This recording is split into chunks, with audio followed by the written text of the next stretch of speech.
हमारा सपना है 2022 जब भारत की आजादी के 75 साल होंगे, हमारे देश के किसान की आय डबल होनी चाहिए, 2 गुना होनी चाहिए, और उसके लिए हम काम कर रहे हैं।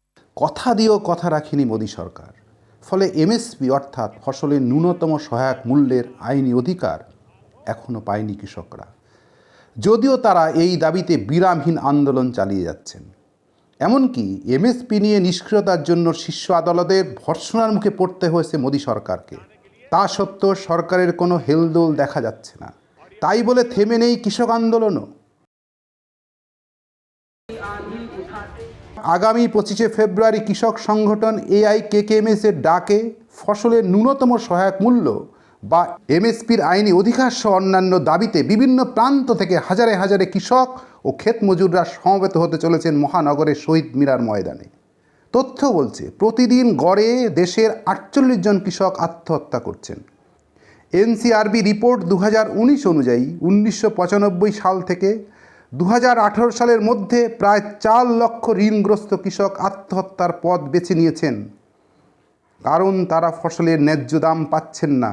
অথচ আমরা দেখি আমাদের জীবন ধারণের প্রায় সব রকম ভোগ্যপণ্যের দাম তার উৎপাদকরাই নির্ধারণ করে থাকে, অথচ কৃষকের উৎপাদিত ফসলের দাম নির্ধারণ করে থাকে বাজার। এমনটা ঘটার কারণ কি? না, দর বাজার ঠিক করে না। আজকের দুনিয়াতে, পুঁজিবাদী দুনিয়াতে দর দাম ঠিক করে দিচ্ছে একচেটিয়া পুঁজিপতিরা। এই যে কৃষিজ পণ্য ধরে নেন, চাল, ডাল, তেল বা অন্য যা কিছু ভাবুন, এই সমস্ত কিছুর দর শেষ পর্যন্ত ঠিক করে কারা? শেষ পর্যন্ত ঠিক করে সিন্ডিকেট। সিন্ডিকেট মানে কি? সিন্ডিকেট মানে হচ্ছে বড় বড় একচেটিয়া পুঁজি, যারা শেষ পর্যন্ত কৃষকের ফসলগুলো কেনে, কেউ বা বিদেশে এক্সপোর্ট করে, কেউ বা নানা ধরনের পণ্য তৈরি করে, কেউ বা সেগুলো আবার ফিনিশড করে বাজারে নিয়ে আসে। তাই একচেটিয়া পুঁজিপতিরা, সামগ্রিকভাবে বলতে গেলে পুঁজিপতি শ্রেণী, তারাই দাম ঠিক করে। কৃষির ক্ষেত্রে একটা অদ্ভুত ব্যাপার দেখবেন, কৃষির ক্ষেত্রে জমি আছে গ্রামে, কৃষক বাস করে গ্রামে, এইটুকুই শুধু গ্রামে আছে।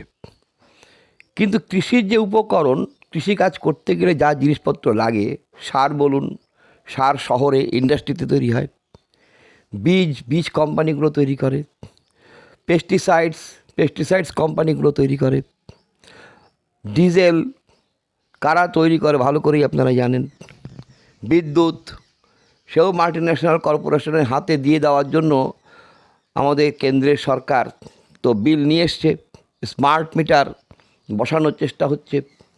এই সমস্ত যাকে আমরা বলি ইনপুট, এগ্রিকালচারাল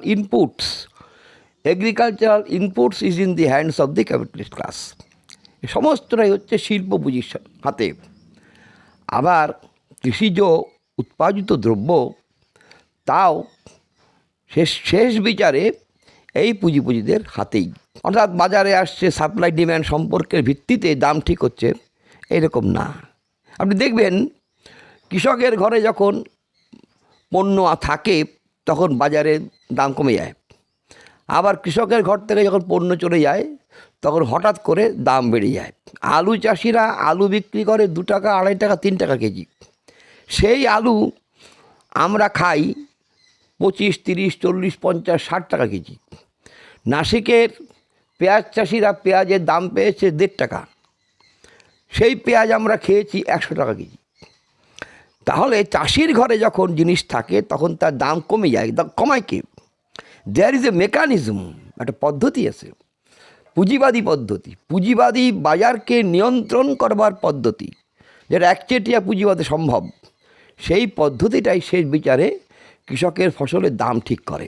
তাহলে একচেটিয়া পুঁজির এই শোষণের হাত থেকে কৃষকদের বাঁচানোর উপায় বা কি? আমাদের দাবি শুধু এমএসপি না, আমাদের দাবি হচ্ছে সামগ্রিক রাষ্ট্র বাণিজ্য চালু করো। আমাদের সংগঠনের প্রতিষ্ঠাতা মহান নেতা কমরেড শিবদাস ঘোষ 1950 সালে যখন পশ্চিমবঙ্গে বছর বছর দুর্ভিক্ষ হচ্ছে, তখন এই দুর্ভিক্ষ কেমন করে বন্ধ করা যায় এ প্রসঙ্গে তিনি যে সুপারিশ, যে পরিকল্পনা পেশ করেছিলেন, সেটা হচ্ছে সামগ্রিক রাষ্ট্রীয় বাণিজ্য চালু করো।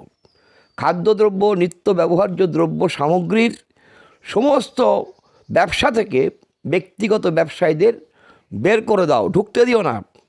রাষ্ট্র সরাসরি কৃষকদের কাছ থেকে কৃষকের কৃষিপণ্য কিনে নেবে এবং রাষ্ট্রই সেই কৃষিপণ্য, নিত্য ব্যবহার্য দ্রব্য তার দোকানের মাধ্যমে, পিডিএসের মাধ্যমে, পাবলিক ডিস্ট্রিবিউশন সিস্টেমের মাধ্যমে সাধারণ মানুষকে অল্প দামে সরবরাহ করবে। এই হলো একমাত্র পদ্ধতি, যে পদ্ধতি হলে কৃষক বাঁচবে, যে পদ্ধতি হলে সাধারণ গরিব মানুষ তারা সস্তা দরে জীবনের সমস্ত উপকরণগুলো পাবে। এতে কত টাকা দরকার? আমরা যখন দিল্লিতে এই প্রস্তাব রাখি, বিজেপি সরকারের পক্ষ থেকে বলা হলো এ অসম্ভব, প্রচুর টাকা লাগবে। আমরা হিসেব করে দেখিয়েছি, অঙ্ক করে করে দেখিয়েছি যে তুমি যদি ভারতে 23টা কৃষিপণ্য চাষির কাছ থেকে সরাসরি কিনে নাও, তাহলে এবং তুমি যদি সস্তা দরে জনগণকে বিক্রি করো, তাহলে বর্তমানে কৃষি খাতে তুমি যে টাকা খরচা করছো তার থেকে বছরে মাত্র 2 লক্ষ কোটি টাকা তোমাকে বেশি খরচা করতে হবে। তাহলে মাত্র বছরে 2 লক্ষ কোটি টাকা বেশি খরচা করলে ভারতবর্ষের 98 কোটি কৃষক ক্ষেতমজুর বাঁচবে। ভারতবর্ষের সাধারণ আমজনতা যারা বাজার থেকে জিনিসপত্র কিনে খায়, গরিব মানুষ, তারাও অল্প দামে তাদের জীবনের ব্যবহার্য দ্রব্য সামগ্রী পাবে। 135 কোটি মানুষ বেঁচে যাবে যদি কেন্দ্রীয় সরকার এই পদ্ধতি গ্রহণ করে। আমরা মনে করি সামগ্রিক রাষ্ট্রীয় বাণিজ্য চালু করা এই পুঁজিবাদী ব্যবস্থার মধ্যেই সম্ভব। রাষ্ট্রীয় বাণিজ্যই যদি এর সহজ সমাধান হয়, তাহলে সরকার তা চালু করছে না কেন? কেন্দ্রীয় সরকার এবং কোনো সরকারই তা করতে রাজি না, তারা করবে না। কারণ তারা চায় আমাদের দেশের একচেটিয়া পুঁজিপতিরা, আদানি, আম্বানি, টাটা, বিড়লা, এই সমস্ত বড় বড় হাঙর ভাঙররা, তারা কৃষিক্ষেত্রকে তাদের মুনাফার ক্ষেত্রে পরিণত করুক, তার কৃষিজ পণ্য নিয়ে ব্যবসা করুক, তারা প্রচুর টাকা আয় করুক, এটাই তারা চায়। এই কারণে তারা এই সামান্য ব্যাপারটা তারা কিন্তু করতে রাজি না। ফলে আমাদের আন্দোলন গড়ে তোলা ছাড়া, দাবি আদায়ের জন্য মরণপণ সংগ্রাম করা ছাড়া আমাদের সামনে কিন্তু আর কোনো পথ খোলা নেই। মোদী সরকার ক্ষমতায় এসে বলেছিল 2022 সালের মধ্যে কৃষকের আয় দ্বিগুণ করে দেবে। বাস্তবে কৃষকের আয় কি দ্বিগুণ হয়েছে? প্রথম কথা হচ্ছে, কৃষকের আয় দ্বিগুণ হবে কি করে? আয় দ্বিগুণ হতে গেলে কি করতে হবে? আয় মানেটা কি? আমার যা আয় হচ্ছে তার থেকে ব্যয় কম হচ্ছে, এইটা কথাটা মানে। আমার কিছু সঞ্চয় হচ্ছে, তাহলে তো আয় হতে পারে। তা আমি যা খরচা করছি ফসল বেচে আমি তা পাই না, আমার লস হচ্ছে। ভারতবর্ষের 84% ভারতবর্ষের কৃষক তারা ঋণগ্রস্ত। 84% জোত অলাভজনক। ফলে আয় তো দ্বিগুণ হওয়া দূরের কথা, অত্যন্ত খারাপ অবস্থা। আমাদের কথা না, স্বামীনাথন কমিশনের রিপোর্ট 2006 সালে বেরিয়েছিল। সেই রিপোর্টে তিনি কি বলছেন? তিনি বলছেন যদি এখনই কোনো অল্টারনেটিভ প্রফেশন পায়, তাহলে চাষিরা চাষের কাজ ছেড়ে দিতে রাজি আছে। 80% কৃষক তারা কৃষিকাজ করবে না, কারণ কৃষিকাজ করে তাদের লাভ হচ্ছে না।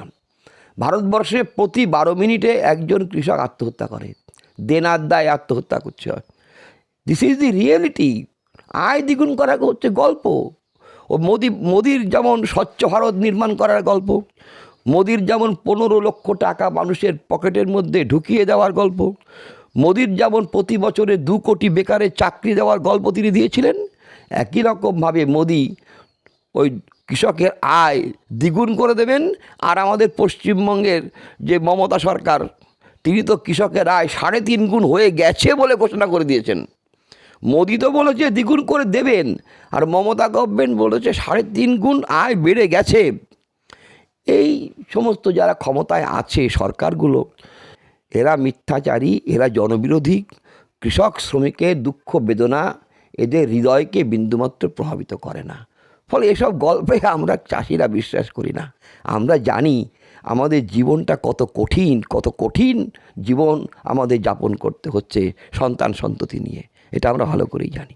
2024-এর 25শে নভেম্বর কেন্দ্রীয় জাতীয় কৃষি ও কৃষি কল্যাণ মন্ত্রণালয় national policy framework on agricultural marketing নামে এক খসড়া নীতি সামনে আনে। অভিযোগ উঠছে এই নীতি কার্যকর করে মোদী সরকার আসলে 2021 সালে বাতিল হওয়া 3 কৃষি আইনকে আবার ঘুরপথে ফিরিয়ে আনতে চাইছেন। সত্যি কি তাই? আমরা 13 মাস লড়াই করেছিলাম দিল্লিতে।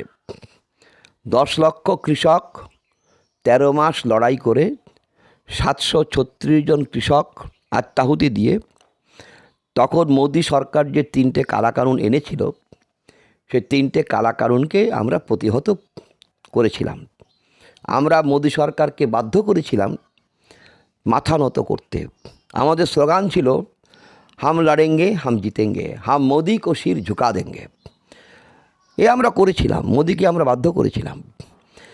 কিন্তু মোদি অর্থাৎ বিজেপি সরকার বা অন্য সমস্ত পার্লামেন্টারি দলগুলোর, বিজেপি সরকার বর্তমানে আছে, অতীতে যখন কংগ্রেস সরকার ছিল একই কাজ করেছে, রাজ্যের বিভিন্ন সরকারগুলো একই কাজই বাস্তবে করছে। এরা they are so committed to the capitalist class. এরা পুঁজিপতি শ্রেণীর কাছে এমন দাসখত এরা লিখে দিয়েছে যে এরা সেবা না করে এদের কোনো উপায় নাই।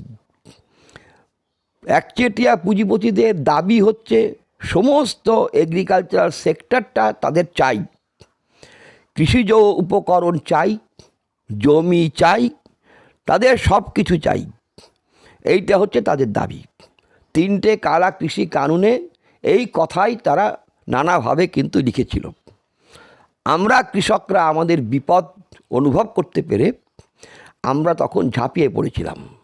আমরা তখন বলেছিলাম যতক্ষণ তোমরা এই 3টে কৃষি কালাকানুন প্রত্যাহার না করছো ততক্ষণ আমরা সংগ্রাম থেকে বিরত হব না। আমরা বলেছিলাম চাহে তো মোদি হাম 2024 তক সড়ক পর বৈঠে হেঙ্গে। এই প্রতিজ্ঞা নিয়ে আমরা লড়াই করে দুনিয়ার গণ আন্দোলনের ইতিহাসে একটা অত্যন্ত বীরত্বব্যঞ্জক উদাহরণ সৃষ্টি করতে পেরেছিলাম। মোদি তখন বাধ্য হয়েছিল প্রত্যাহার করতে। আজকে আবার একই রকমভাবে একটু ঘুরিয়ে এগ্রিকালচারাল মার্কেটিং ফ্রেমওয়ার্ক ইত্যাদি এই নামে একই জিনিস আবার করার চেষ্টা করছে। বরং এই যে agricultural policy on agricultural marketing এই যে তারা আনছে, এটা আরও ভয়াবহ। এতে সমস্ত কৃষিজ পণ্য মোদি সরকার, বিজেপি সরকার একচেটিয়া পুঁজিপতিদের হাতে দিয়ে দিচ্ছে, উপঢৌকন দিয়ে দিচ্ছে। বাস্তবে they will be the sole agent of purchasing things. একচেটিয়া পুঁজিপতিরা তাদের হাতে দিয়ে দিচ্ছে। ভারতবর্ষে আপনারা জানেন বর্তমানে যে কৃষিপণ্য কেনা বেচার যে সিস্টেমটা আছে, 7,000-এর বেশি মান্ডি আছে। মান্ডি মূলত পাঞ্জাব, হরিয়ানা, উত্তরপ্রদেশ, খানিকটা মধ্যপ্রদেশ, গুজরাট, মহারাষ্ট্র, অন্ধ্র, এই সমস্ত রাজ্যগুলোতে মূলত মান্ডি আছে। রাজস্থানেও কিছু আছে। অন্যান্য রাজ্যে ততটা মান্ডির অস্তিত্ব নেই। আবার ভারতবর্ষে বড় বড় গ্রামীণ হাট আছে সরকারের হিসাব মতে 29,931টা। এছাড়াও কয়েক লক্ষ ছোট ছোট গ্রামীণ হাট বাজার আছে। এই সমস্ত জায়গা হলো কৃষকের ফসল বিক্রি করবার জায়গা। এখানে ফোরেরা মাল কেনে এবং তারা সেই মাল চাষির কাছ থেকে কিনে তারা উপরে চালান করে দেয়। This is the system. এই সিস্টেমও একচেটিয়া পুঁজিপতিদের স্বার্থই রক্ষা করে, তারাই নিয়ন্ত্রক, যে কথাটা আমি আগে বলেছি। কিন্তু এখানে হয় কি জানেন তো, এখানে যে টোটাল শোষণটা হয়, এই শোষণের একটা বড় ভাগ একচেটিয়া পুঁজিপতিরা পেলেও একটা ভালো অংশ এই এই মাঝখানের লোকেরা তারা ভোগ করে, ফোরেরা কিছু খায়, এই নানা লোক কিছু খায়। এখন একচেটিয়া পুঁজিপতিরা বলছে যে আমরা কাউকে ভাগ আর দেবো না, টোটালটাই আমরা করায়ত্ত করব। এই জন্য কেন্দ্রীয় সরকার বলছে যে গ্রামীণ হাটের পরিচালন ব্যবস্থা সেটা মাল্টিন্যাশনালকে দিয়ে দেবে, পিপিপি মডেলে হবে। আবার মান্ডিগুলোকে এমন করে তার রিওরিয়েন্ট করা হবে যে সে বাস্তবে সেটা আদানি, আম্বানি এবং এই ধরনের বড় বড় পুঁজিপতিদের হাতে কিন্তু দিয়ে দেওয়া হবে। তার মানে কী হবে? মান্ডির পরিচালক একচেটিয়া পুঁজিপতিরা, গ্রামীণ হাটের পরিচালক একচেটিয়া পুঁজিপতিরা, বাস্তবে আর কি কৃষিপণ্য কেনবার এবং বিক্রি করবার ব্যবস্থাটাই ওরা নিয়ন্ত্রণ করবে। এই ওরা নিয়ন্ত্রণ করবে কথাটা মানে কি, যারা ইমপ্লিকেশানস কি? ইমপ্লিকেশানস হচ্ছে এই যে ওরা যখন কিনবে তখন কম দামে কিনবে, দাম দেবে না, আর তো কেউ নেই মার্কেটে কেনবার। ওরাই sole agent of purchasing things, কম দামে কিনবে, জলের দরে কিনবে। আবার যখন বিক্রি করবে তখন ওরা একচেটিয়া পুঁজিপতিদের বেঁধে দেওয়া দামে তোমাকে, আমাকে, আপনাকে, সবাইকে কিনতে হবে। এর ফলে কী হবে? এর ফলে কৃষক মরবে, সে ফসলের দাম পাবে না। সাধারণ মানুষ মরবে, কারণ সাধারণ মানুষকে বেশি দামে কিনতে হবে। ছোট ছোট অসংখ্য যে দোকানদার আছে, শপকিপার আছে, সেই দোকানগুলো উঠে যাবে। অলরেডি দোকানগুলো উঠে যাওয়ার প্রক্রিয়া শুরু হয়েছে। এই যে নতুন মার্কেটিং পলিসি কেন্দ্রীয় সরকার নিয়ে আসবার চেষ্টা করছে, এই মার্কেটিং পলিসি হচ্ছে ভয়ঙ্কর। আমরা বলছি, AIKKMS বলছে ভারতবর্ষে জনগণের পরে যত আক্রমণ হয়েছে এই পর্যন্ত, এই আক্রমণ হচ্ছে সবচেয়ে বড় আক্রমণ। আমাদের জীবন ধারণের সমস্ত উপকরণ তুলে দেওয়া হচ্ছে মাল্টিন্যাশনাল কোম্পানিগুলোর হাতে, একচেটিয়া পুঁজিপতি গোষ্ঠীর হাতে, পুঁজিপতি শ্রেণীর হাতে। তাহলে কি করে এই সর্বনাশা পলিসি রুখে দেওয়া সম্ভব? এই আক্রমণ রোকবার পরিকল্পনা সংযুক্ত কিষাণ মোর্চা গ্রহণ করেছে। সংযুক্ত কিষাণ মোর্চা আপনারা জানেন 500টা কৃষক সংগঠনের সংগঠন। সংযুক্ত কিষাণ মোর্চা দিল্লি কিষাণ আন্দোলনের মধ্য দিয়ে যা গড়ে উঠেছিল। আমরা 24 এবং 25শে জানুয়ারি দিল্লিতে সংযুক্ত কিষাণ মোর্চার ন্যাশনাল কাউন্সিলের মিটিং করি। সেই মিটিংয়ে আমাদের সংগঠনের পক্ষ থেকে আমি ছিলাম এবং আমাদের সংগঠনের সভাপতি কমরেড সত্যবানও ছিলেন। আমরা সেখানে এই যে মার্কেটিং ফ্রেমওয়ার্ক, এগ্রিকালচারাল মার্কেটিং ফ্রেমওয়ার্কের বিরুদ্ধে আন্দোলন গড়ে তোলার একটা বিস্তৃত পরিকল্পনা আমরা পেশ করি। আমরা বলেছি, গতবার আমরা শুধু লড়েছিলাম দিল্লি বর্ডারে, দিল্লি, হরিয়ানা, উত্তরপ্রদেশের, উত্তরাখণ্ডের কৃষক ভাইয়েরা লড়াই করেছিল, গোটা ভারতবর্ষ তাকে সমর্থন করেছিল। এইবার লড়াই শুধুমাত্র দিল্লির বর্ডারে করলে হবে না, দিল্লির বর্ডারে তো লড়াই করতে হবেই। গোটা ভারতবর্ষ জুড়ে বিজেপি সরকারের বিরুদ্ধে এই লড়াইকে তীব্রতর করতে হবে। সেই পরিকল্পনা আমরা পেশ করেছি, সেই পরিকল্পনা গৃহীত হয়েছে এবং সেই পরিকল্পনা অনুযায়ী দেশের সমস্ত জায়গাতে আমরা উদ্যোগ নিয়েছি। অন্যান্য কৃষক সংগঠন, আমাদের বন্ধু কৃষক সংগঠন SKM-এর মধ্যে যারা আছেন তারা সবাই কিন্তু উদ্যোগ নিচ্ছেন। এটা আমরা দেখতে পাচ্ছি, এটা আশার দিক। আগামী 25শে ফেব্রুয়ারি আপনাদের সংগঠন কী লক্ষ্য পূরণের জন্য এই কৃষক ও ক্ষেতমজুর সমাবেশের ডাক দিয়েছে? আমাদের উদ্দেশ্য লক্ষ লক্ষ কৃষককে সংগ্রামের ময়দানে নামানো এবং আমরা অভূতপূর্ব সাড়া পাচ্ছি। পশ্চিমবঙ্গের সমস্ত জেলায়, প্রায় সমস্ত ব্লকে, অসংখ্য গ্রামে, হাজার হাজার গ্রামে আমাদের কর্মীরা এই কৃষিনীতির বিরুদ্ধে ব্যাপক প্রতিবাদ, ব্যাপক প্রচার কার্য চালাচ্ছে। আজকে বিজেপি আগের যে সরকারগুলো কংগ্রেসের পদাঙ্ক অনুসরণ করে এই কাজটা করছে। একসময় ভারতবর্ষে কংগ্রেসও ভারতবর্ষের বুকে ফ্যাসিবাদকে প্রতিষ্ঠা করবার চেষ্টা করেছিল এবং তারা ফ্যাসিবাদ প্রতিষ্ঠা করার ক্ষেত্রে অনেকটাই এগিয়ে গিয়েছিল। ফ্যাসিবাদ প্রতিষ্ঠা ভারতবর্ষের বুকে কংগ্রেসের হাত ধরেই হয়েছে। কংগ্রেস যে ব্যাটনটা ফেলে দিয়ে গেছে, বিজেপি সেই ব্যাটনটা আরও শক্তভাবে গ্রহণ করেছে, আরও জোরদারভাবে গ্রহণ করেছে। সুতরাং এই যে সমস্ত ফ্যাসিস্ট শক্তি, এই ফ্যাসিস্ট শক্তি জনগণের ছোটোখাটো প্রতিবাদ, ছোটোখাটো প্রতিরোধ, ছোটোখাটো দাবি, ছোটোখাটো আবেদন, জনগণের দুঃখ দুর্দশা, কোনোটাতেই এদের হৃদয় গলবে না। শাসক দলগুলো গণশত্রু, জনগণের শত্রু। ফলে জনগণকে উঠে দাঁড়াতে হবে, বুক উঁচু করে বলতে হবে যে তোমাকে আর ভয় পাচ্ছি না, আমরা লড়ব, আমরা মরব, কিন্তু এই ব্যবস্থার পরিবর্তন করার মধ্য দিয়েই আমরা আমাদের স্বপ্নের সুন্দর সুখী সমাজ, ভবিষ্যতের সমাজতান্ত্রিক সমাজ, কৃষক মজুরের সমাজ কায়েম করব। ভারতবর্ষে সেই দিন এগিয়ে আসছে। কৃষক জাগছে, শ্রমিক জাগছে, ছাত্র যুব মহিলা জাগছে, এবং সবার সম্মিলিত লড়াইয়ের ভিত্তিতেই আমরা এই পুঁজিবাদী ব্যবস্থার ধ্বংস করে নতুন সুখী সমাজ তৈরি করব। এই লক্ষ্যেই এটাই আমাদের লক্ষ্য। আমাদের 25শে ফেব্রুয়ারির যে মহাসমাবেশ, সেই মহাসমাবেশের এটাই হচ্ছে লক্ষ্য।